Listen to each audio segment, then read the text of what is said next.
To be honest, hindi ko talaga kalmahan ang iba.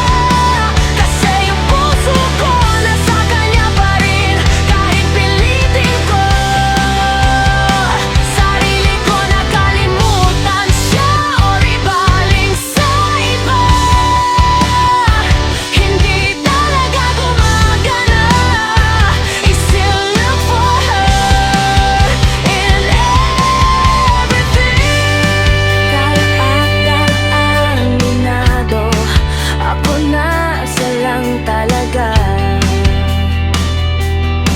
Minahal ko ng ganito. My friends keep telling me na ang daming iban, na may okay na mas deserving. Pero hindi nila gets, kasi hindi naman sila yung nagmahal the way I do. Hindi sila yung nakaramdam ng comfort na binigay niya, or yung peace na kasama ko siya. I'm not saying perfect siya, iba yung connection namin, iba yung bigat niya sa puso ko. And hindi yun basta napapalitan.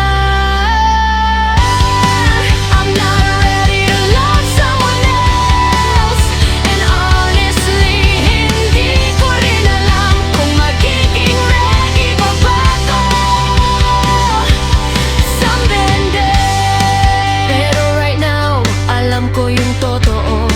Hindi ko kailangan maghanap ng kapalit.